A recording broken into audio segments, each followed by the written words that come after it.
Okay, College lacks that US's coverage of the 2010 World Championships in Manchester, England. We're here with Coach Steve Colfer, head coach of Cabrini College, also the head coach of the Bermuda national team. Coach, how has your experience been so far, and how do you think your team's playing? It's been great.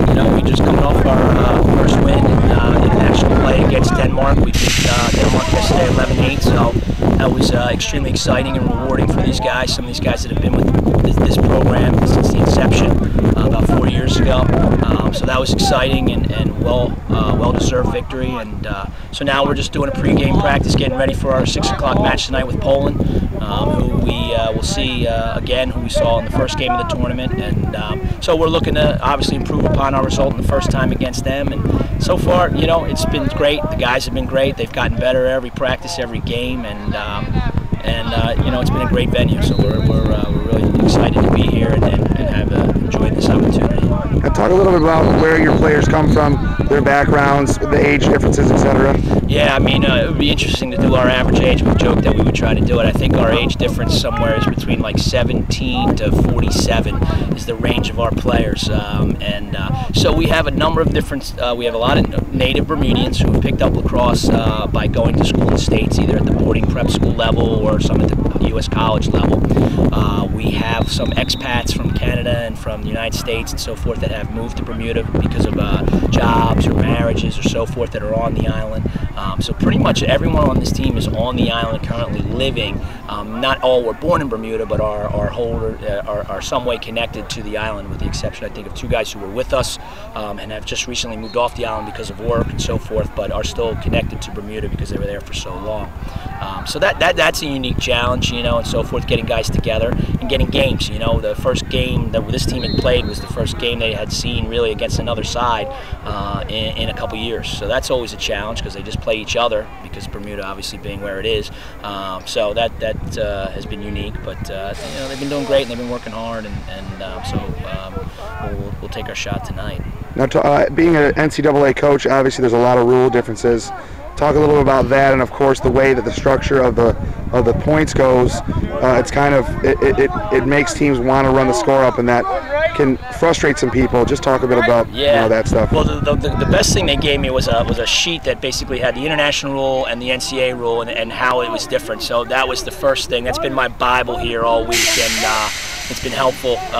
So there are some nuances, especially the substitution with basically assuming everything to be a live ball substitution and getting used to what's dead ball and what's not. Having the CBO, having the chief bench official there and having him kind of oversee everything that you do, it makes it interesting. And then the language issue, when English is not the official's first language, and that's been a challenge. But for the most part, it's been an educational experience for me and for the players. And once you get a game or two under your belt, then you start to adapt to the international rules and you start to figure it out, and it kind of you can get into the flow of it. And so it's been a challenge, but it's been a learning experience too as well.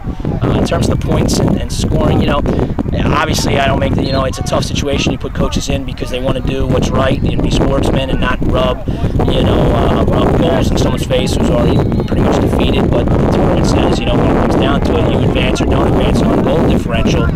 You got to try to do what's best for your side and not take opportunity away from your team because of it.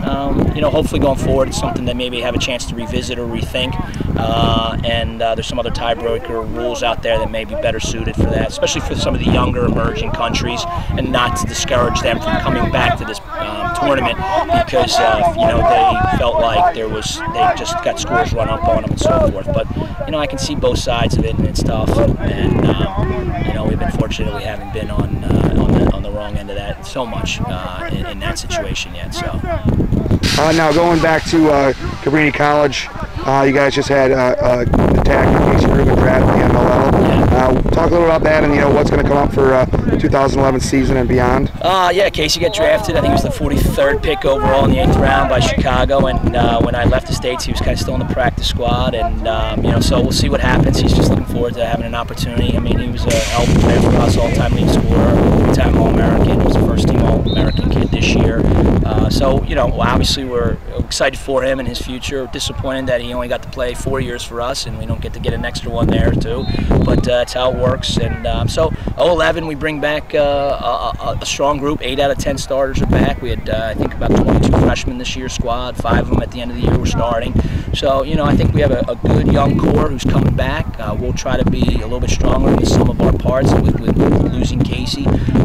And some guys are going to have to step up and fill his points and fill his role. But, you know, we're optimistic and we're excited. And, you know, get back to the States and get ready for fall ball and see how they get ready for the spring, too, as well. Well, Coach, I can say that, you know, win or lose, I think everyone agrees here that you guys do have the best outfits and uniforms. And I think your T-shirts are basically sold out. So that's a good positive. Yeah, absolutely. But I just want to wish you luck in tonight's game against Bermuda. Hope everything works out for you. We appreciate it. Thank you very much.